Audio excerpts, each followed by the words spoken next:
Maybe.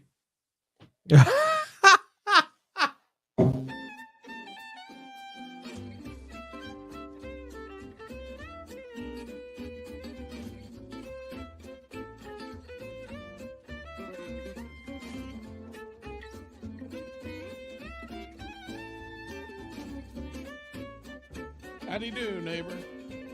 It's Berean Spirits time once again. The boys have gathered around, and they're ready for you. So join in, make comments, and study with the guys as they try to study as the Bereans did in Acts chapter 17. And now, here's the guys.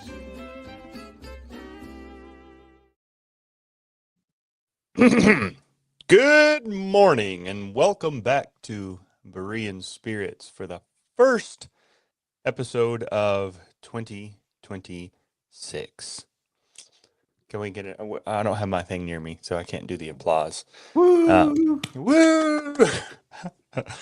It's been a minute since we've been in here, but it's good to be back with Richard and well, with Chris and yeah, I guess Richard too. Yeah. It's good to be here. Good to be back, and we have I hope a good show planned for us this morning, as we are looking forward to 2026 and how we can improve ourselves. Before we jump into that, though, I am Josh Thornhill with the West Side Church of Christ here in Wichita, Kansas. Grateful and blessed to be here, and we're having a lovely fall this winter. And with me, as usual, Did you say a lovely fall this winter? Yes, we're having a lovely This fall winter, this winter. Yeah. Yeah. I mean, it's not very wintry. No, it's not. It's kind of warm, unseasonably warm. I remember this time last year, I had flown back to Washington, and it had hit, I think, negative temperatures, and there was a big snowstorm that hit, and it was well into the week before it got above freezing. So quite the contrast this week. So anyway, and to my, I guess on the screen, it'd be my right is Chris Peltz, the evangelist for the South Side Church of Christ in Springfield, Missouri. How you doing, Chris? Doing good, man. Looking forward to the program. Good. And down below me doesn't mean that we're looking down on him, even though we are. No, not it's really. Like the Brady Bunch. And just below me is Richard with the Kearney Church of Christ in Kearney, Missouri. How you doing, Richard? I'm great. I'm just hunky-dory. What else do you want me to say? As little as possible. So, yeah. I went to see you. Yeah, you did. Yes, I did. On our little break, I went down and saw you and heard you teach class. You did a really good job. He was snoring the whole way through. So. Oh, that's not true. That's not true. But yeah, that was, if everybody gets a chance and you're in Wichita, invite everybody to go and visit with the church there and listen to Josh teach class. It was a Wednesday night. It was a really good class. I've just got to tell this. It was funny. No. So I had an outline that I had handed out for the class, and we're going through the lesson, and I'm just going through teaching through the outline, and then Richard pops up with this point. And it was a good one. It was really good. It was a good one. Yeah. But it was the very next point that I was about to state. Verbatim. Like exactly. I mean, it was like I read it off the sheet, which I probably did. It goes to show you how people think. I probably went through there and saw it, and then somehow it became my idea, and I decided to say it right before he was ready to make that point. So, well, at least it seemed to validate the point that I was making. So it validated. It validated. I look like a fool. Is what it validated. It's like, well, that's some guy just making the next point, and he's reading it off the outline. Like, wow, he's really impressive. Or anyway. In other words, hurry up, Josh. Get to the next point. Yeah, he was ready. That's right. Yeah. All right. Well. We've got a good show planned, I think. for us this have you year. figured out what it is yet? Well, I'm just reading up the thing at the very top. Oh, okay. So it says, I am resolved in 2026 to follow Jesus. So that's what we're talking about today. It is 2026, and we usually people usually make some resolutions of things they want to do better, do differently, improve themselves in some way, one way or another. And that's all well and good. It's perfectly fine to make resolutions, but I always suggest that the best resolutions that we can make are spiritual in nature. Not that you have to wait until the new year in order to do this, but it's a good opportunity to reflect, because it is a beginning. There's an end and a beginning of a year and entering into a new year. And so it's always a good time to reflect and to think about what it is that we want to do moving forward, and areas that we can improve. And so we're going to talk about ways we can resolve to follow Jesus and to grow in that area in 2026. So who would like to start it out for us? Well, I would just like to say resolutions are great, but it should start. All resolutions should start with our spiritual resolutions. For instance, I thought it'd be great this year if I outfished you guys. But in order to do that, I need to become more spiritual. No, that's a joke. Sorry. Well, 3rd John starts off by saying, may you prosper as your soul prospers. Yeah. So there you go. But so that's why he's not a good fisherman. The unfortunate thing about resolutions altogether is too often here coming up in just a couple of weeks, there's this, and I don't remember exactly what they call it, but there's the week where everybody pretty much bails on their resolution.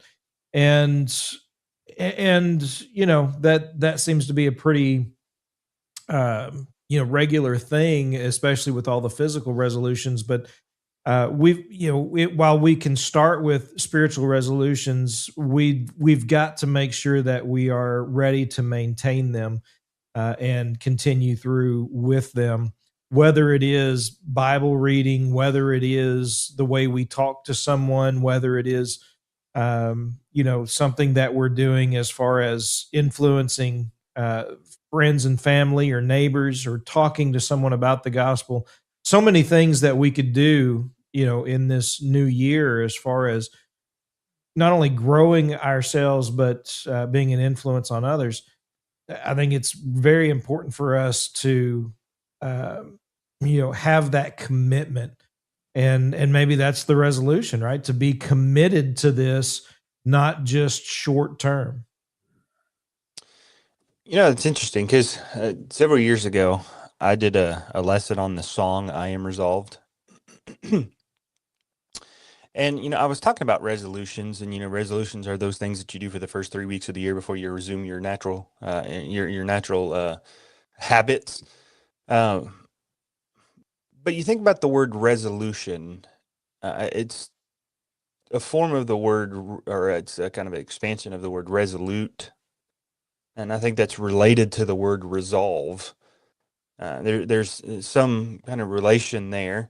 And you think about the resolve, as Richard titled the show, I Am Resolved.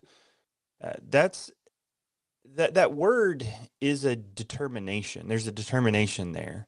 The reason why people's resolutions fail is because resolve is not there, present in them.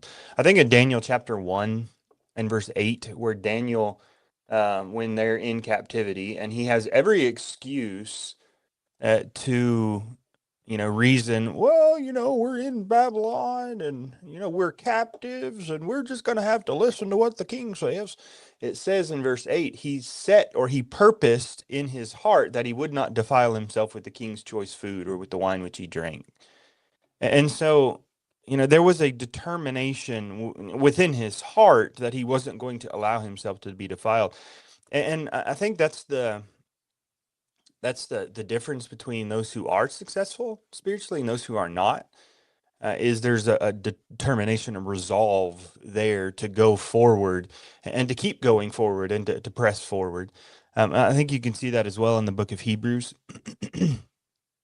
because these Christians are wavering in their commitment. And the way I like to describe the book of Hebrews is, there's times where you're driving down the interstate, and then there's the lines start to get a lot closer together, because it's indicating that this lane is an exit lane.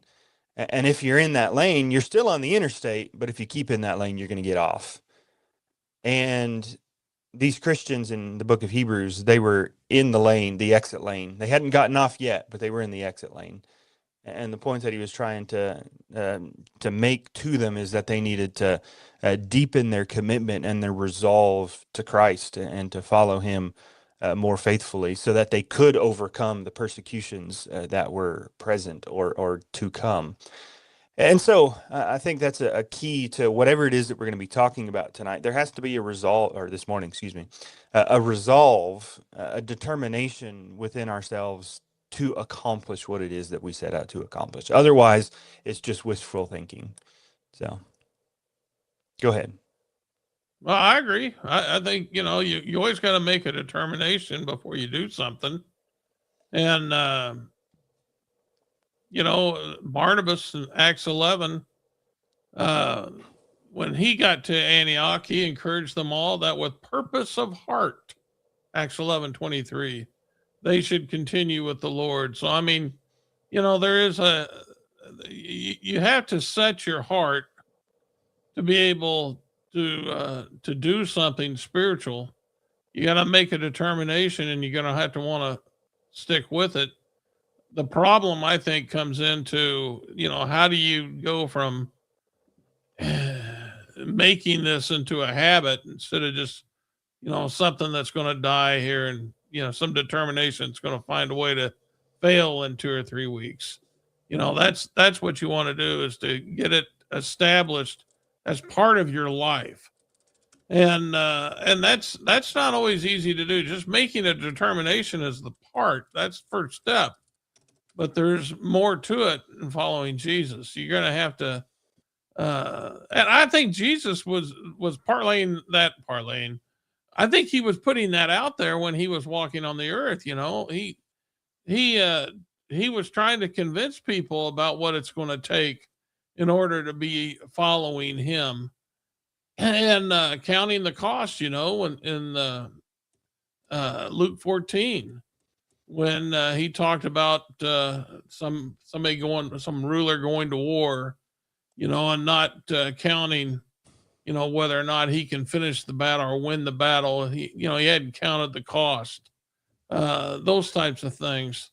We need to count the cost, and before we even make the resolution, we need to count the cost and ask ourselves, are we willing to pay that? Because following Jesus, there's a hefty, it's fantastic. I would advise it for everybody, but it's not easy, and there's going to have to be sacrifice made. And so you have to ask yourself, are you willing to sacrifice that? I'd like to lose a little weight, and, I made that New Year's resolution. I was going to try again. And so far so good. I've been shedding some weight, but I do know that in order for me to lose weight, certain foods, can't be eaten, or at least not ready, having it handy. And so, I had to count the cost. Do I really want to lose weight? If I'm going to try this, I'm going to have to make sure certain things are not around me. Well, likewise, if we're going to follow Jesus, we have to count the cost. I think that's first and foremost if we want to be successful with our resolve. Yeah, and understanding too what that means, because we think about counting the cost, and so often we think about the loss, right? What it's going to take, or what I'm going to have to go without, what I'm going to have to do without. But when that's our focus, it becomes more difficult. While you're right, we have to count the cost. We also have to take into consideration, that end result, the reward that is there for us, and understand just how worth it is. Right? I mean, Paul, when he wrote to the Romans, he talked about how heaven is not even worthy to be compared to the sufferings of this earth. These are just, but for a moment.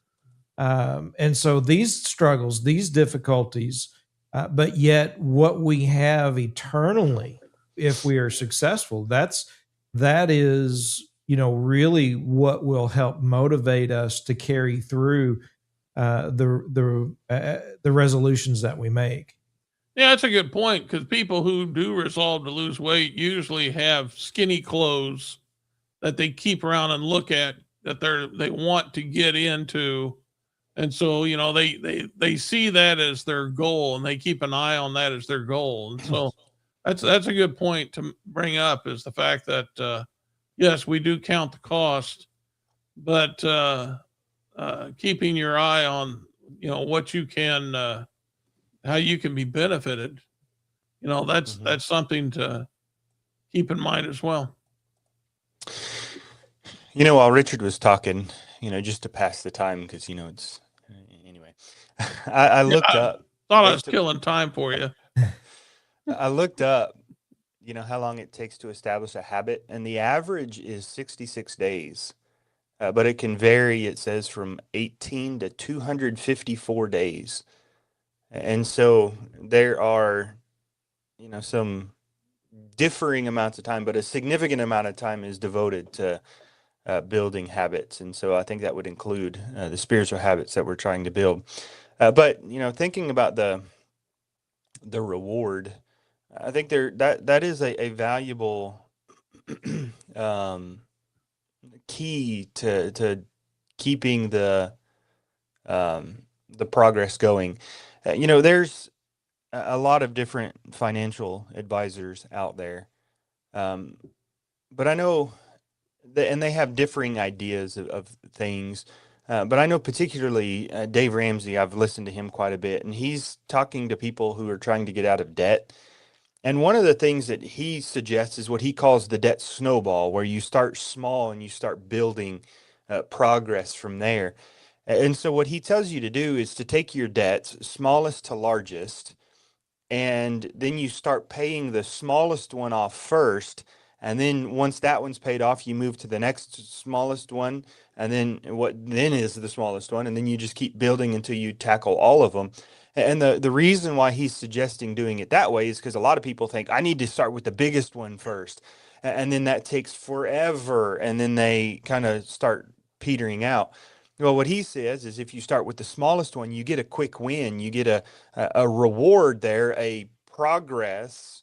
You make progress and you can see that progress, and so you get excited and it helps push you forward.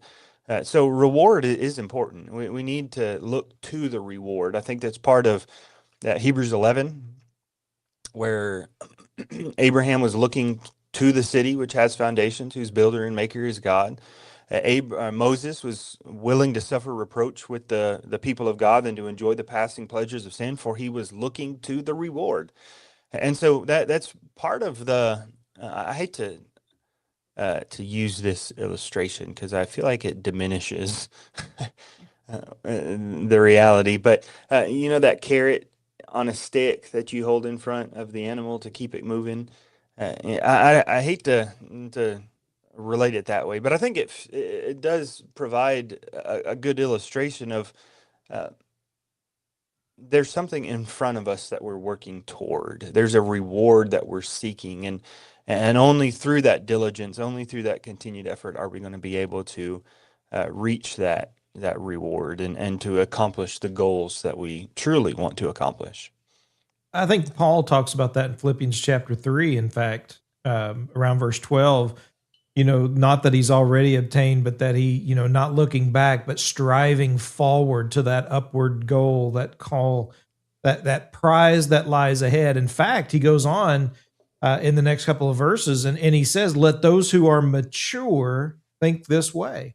And I think that goes to the maturity that we're all striving for when it comes to these resolutions. One of the things that I'd like to kind of throw out there just to for folks to consider, because I think everyone is thinking about Bible readings, whether it's reading the Bible for a year, reading a particular book, learning a book, memorizing passages. There all kinds of things that people resolve when it comes to the word itself. And I want to back up for just a minute on that. And before you jump into, you're right, I'm going to do this, resolve to do this with the word of God, consider the idea of loving the word, right? Loving the truth.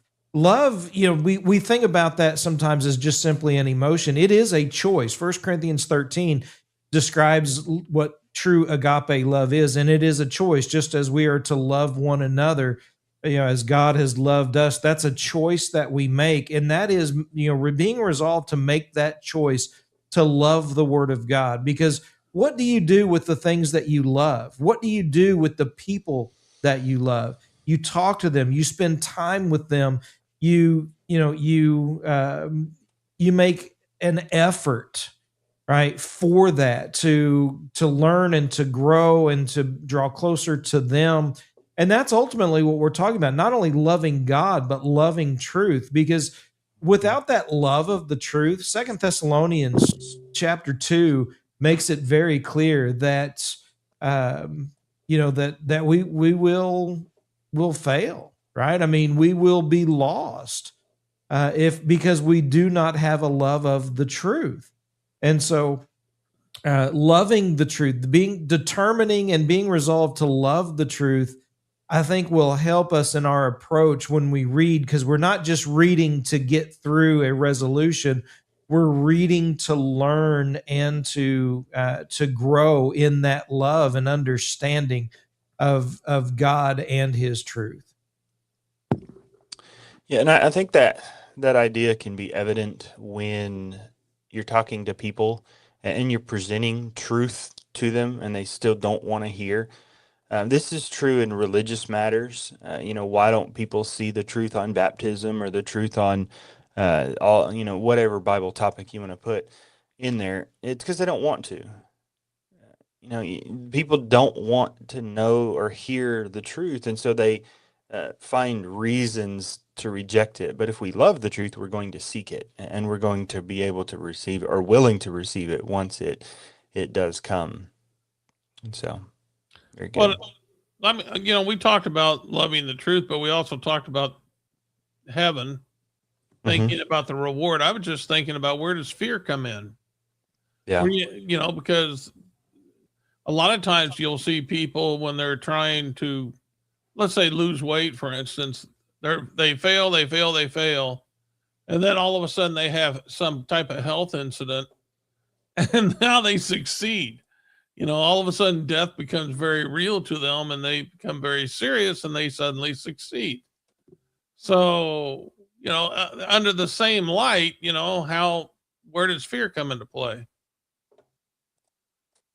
I think that's a good motivator. I think it's not the only motivator, and I think there's a problem if it's the only motivator, because that could lead to burnout really quickly. But I do think that is it should be probably a part of it. Recognizing the consequences of your failure to do so. I think where the fear can come in is to help when it comes to making the excuses.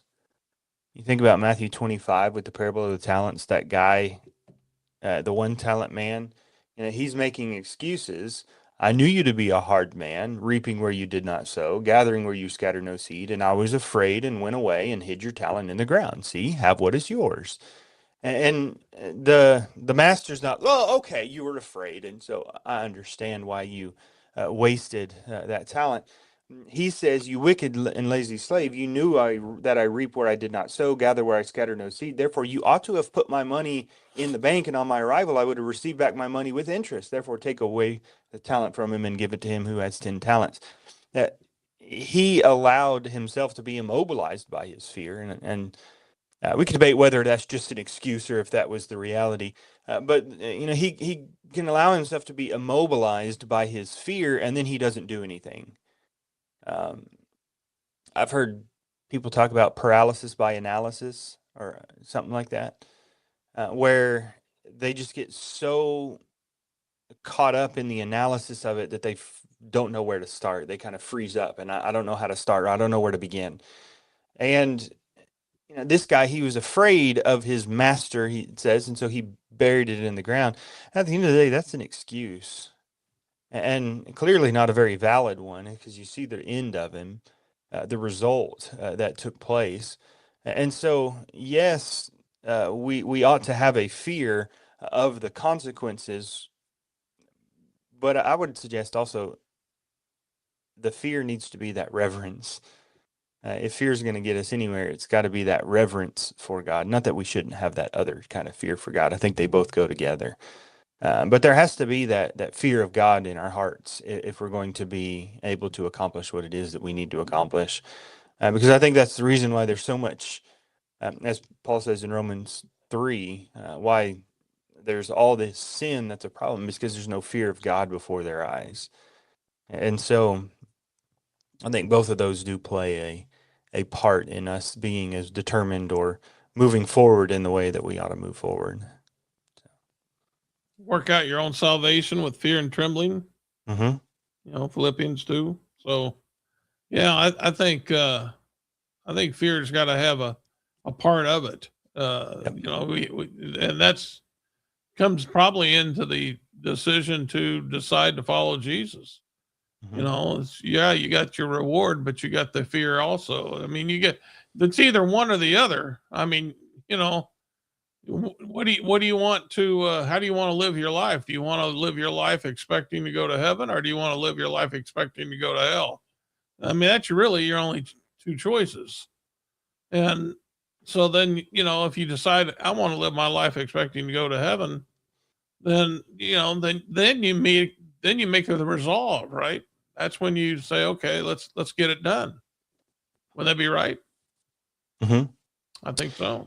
And that's the tactic that the Hebrew author uses, because in chapter 3, he encourages them to, encourage one another daily, lest anyone is hardened through the deceitfulness of sin. And then he goes on throughout the rest of the chapter to describe the wilderness generation and the fact that they did not enter in to the promised land because of their unbelief. And he tells them, you're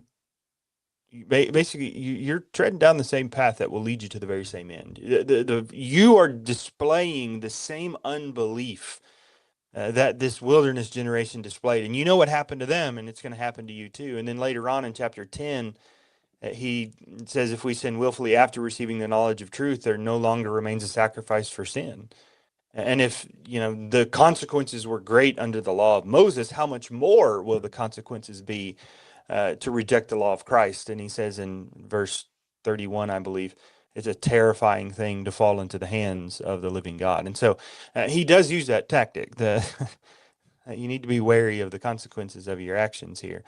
And, boy, wouldn't our society be a lot better if people would think about that more often.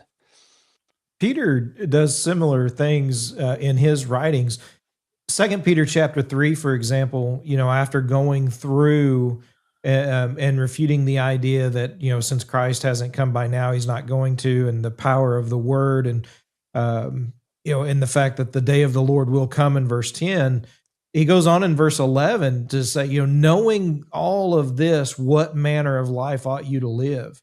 And I think that's part of that motivation, knowing what's coming, knowing, what the end could be, as Richard pointed out, whether it is, heaven or hell, and what your expectation might be. But regardless, knowing this life is not eternal, there is something else that is eternal.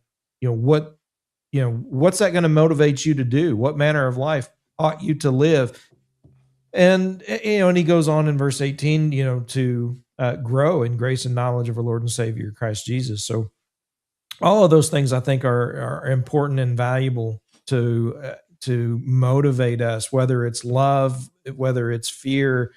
But the point is, I think ultimately that we're striving to be on the narrow path, right? I mean, that's the ultimate goal. That's what it is to follow Jesus, to be truly converted and to submit ourselves to Him wholly, and live our lives for Him.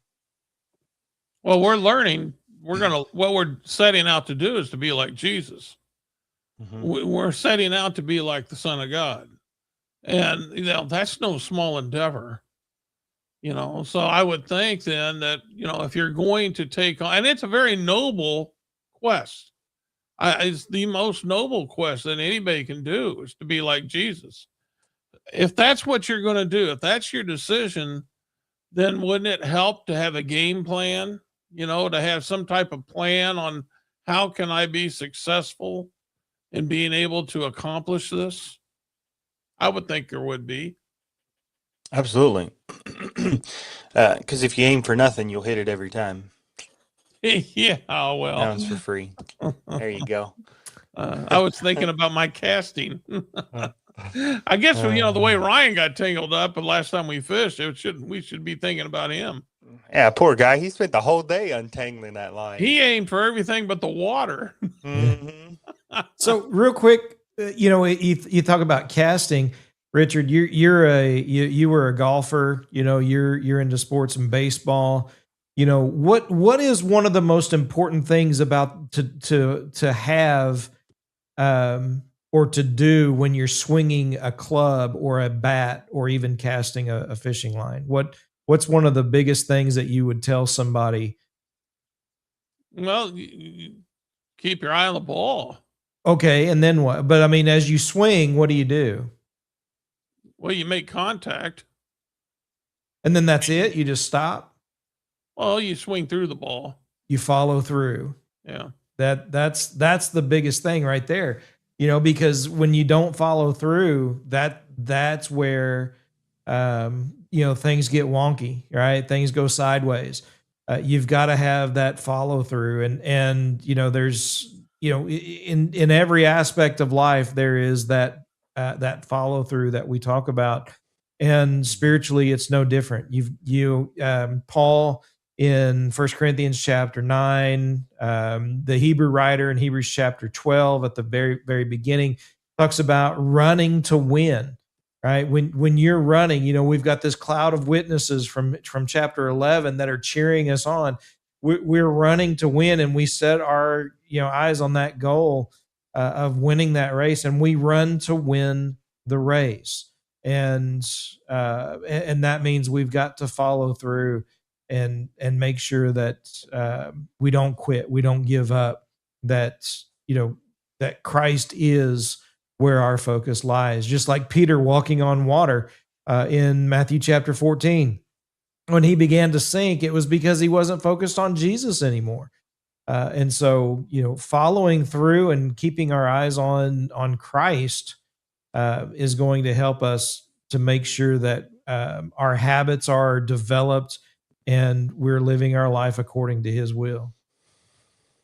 One of the things I was thinking about with this is making sure that you got support. Instead of just trying to do this by yourself, which you'll more than likely fail, you will fail. You got the chance to, first of all, Jesus said, I'm going to be with you.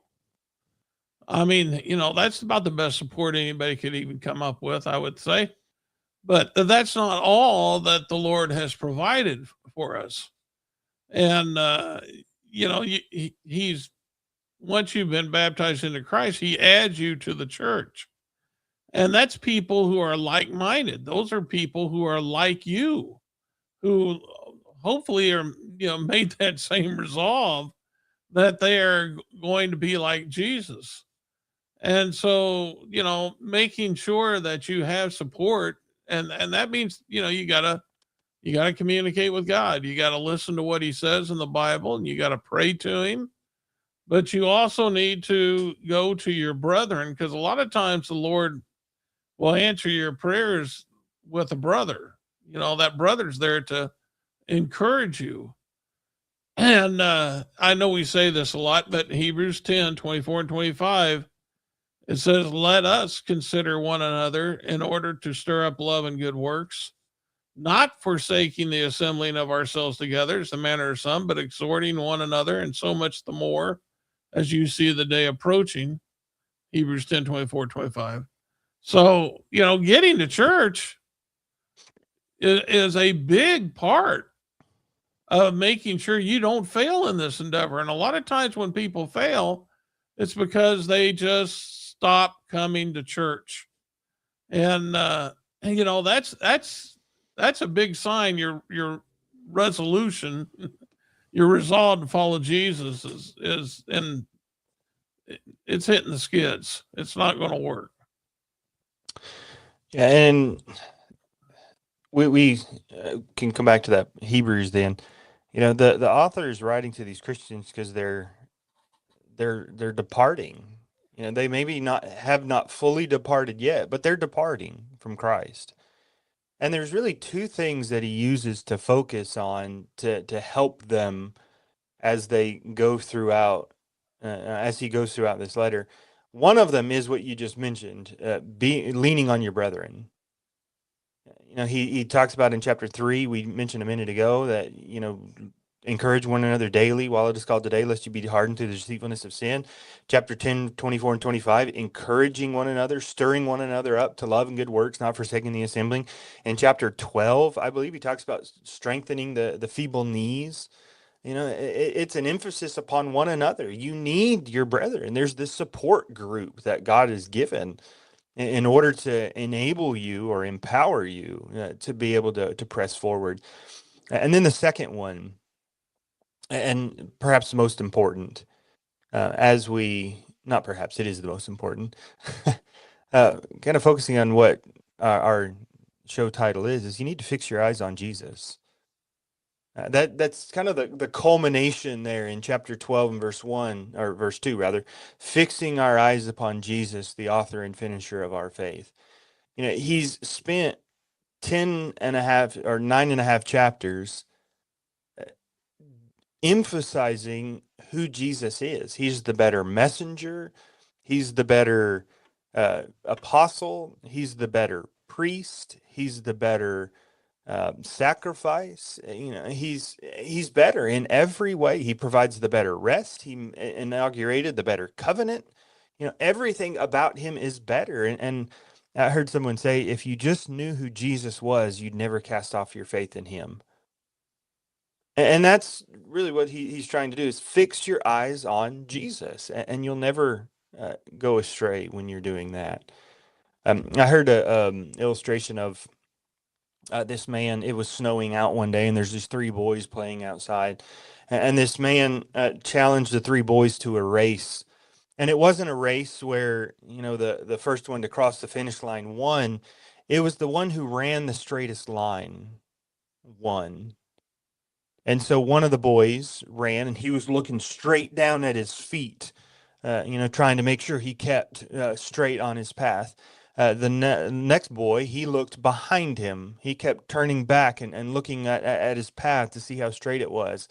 And the last one, and coincidentally the one who the one who won, he fixed his eye on the end and he ran straight there. And that's that's what we're trying to encourage us in today, fixing our eyes upon Jesus, fixing our eyes on the goal, and running straight there, and not allowing ourselves to be blinded or distracted by the things that are around us. And so that's really what we all can seek to resolve to do and improve ourselves in the coming year. But don't neglect God's people, because that's going to help you stay the course as you keep going on. Amen. There's and Chris alluded to this, but I want to share a little thing that I visualize sometimes, and that's in Hebrews chapter 11. So this would be like a third point to what Josh is saying, but it is and it isn't. But in Hebrews chapter 11, you have all these examples of faith, and then in Hebrews 12, it starts off with, since we have this great cloud of witnesses. And those are all those people, back in Hebrews 11. And so whenever I'm in a time when I need to be courageous, I try to visualize God saying, you can do this. And then it's like an arena, and I'm in an arena, And everybody in the stands are these people in Hebrews 11 that are cheering, saying, you can do this. And, I think sometimes when you visualize this, it can help you find the courage, that's needed in times of great stress, because there's going to be, like Jesus said, if you're going to follow me, there's going to be persecution. You got to be ready to pay that cost. Mm-hmm. And so, yeah, having the support from the scriptures, having the love of the truth, having the support of Jesus, having the support of your brethren, you got to have that, and you got to know, to access that. And if you take it for granted and you think I got this without leaning on that support, you will fail. You will fail. That's why the Lord put it there. It's almost like he knows what he's talking about. Author, he's the author and finisher of our faith, right? So I think he knows what he's talking about. Absolutely. Yeah. All right, Chris, any last thoughts? You've alluded to several times, but Hebrews chapter 10, towards the end, he talked about the blood of Christ in verses 26 through 29. And, remembering, not trampling it underfoot. There is no other sacrifice. There is no other Savior, no other Messiah that is coming. And he goes on through verse 38 and 39, talking about not casting off the confidence. And in chapter 12, strengthening the feeble knees and hands that hang down. You can grow weary in well-doing in a hurry. Kind of that slow and steady wins the race. But as we've been saying, keeping your eyes focused on Christ, that right there will get you through. Absolutely. Richard, any last thoughts? Yeah. Make sure you don't leave temptation in front of you when you're going through this. And I base that on Ephesians 4:26, when he was talking about being angry and don't let the sun go down on your wrath. But he ends that, and a lot of people don't even give emphasis to this verse, but it's so important. In verse 27, he says, nor give place to the devil. And that simply means don't give him an opportunity. If I want to lose weight, one thing I know I can't do is I can't leave chips around the house, because I love chips, and those things are just dead calories. I mean, they're packed full of them, and I can't leave them there, or I can't lose weight. And well, the same thing, carnal living, we can't leave temptation around us. And we can do that. We can have carnal thrown in our face so often through the internet, through social media, through the television shows and whatnot, the music we listen to. Don't give place to the devil. Don't leave these things lying around, because again, more than likely you're going to fail. Mm-hmm. We've kind of talked about the resolutions here, and there's things that resolutions, like some of the things that people typically resolve to do. That's not a matter of life and death. I mean, I guess for some the weight loss thing can be a matter of what life and death, but if I want to do this more or that more, or smoking, less, drinking, yeah, there's other things, smoking, drinking. Well, some of them are, but some of the things that people want to do, maybe it's be more organized, or do this more, or this less, or whatever. Some of those aren't necessarily a thing of life or death, but resolving to follow Jesus, that is a matter of life and death. And so I'd encourage all of us to reflect on how well we have followed Jesus. There's always room for improvement, and so to continue to resolve each day to follow Jesus more and more, so that we can enjoy the eternal reward, and we can dwell in his presence forevermore. And so there's nothing of greater value than that, no greater concern that you can concern yourself with. And so I hope that's been a good study for you and encouragement. If you have any questions, you can feel free to reach out to us. I believe it's bereanspirits@gmail.com is the email. So feel free to send us an email or write a question or whatever. We'd be happy to answer that for you. And so we'll look forward to being back next week as we study the Bible once again. But in the meantime, keep searching the scriptures with Berean spirits.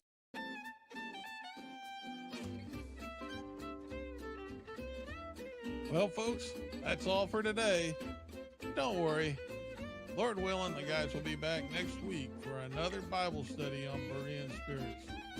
Until then, let the guys hear from you. Drop them some email at bereanspirits@gmail.com. They'd love to hear from you. Until next time, let's keep studying that Bible.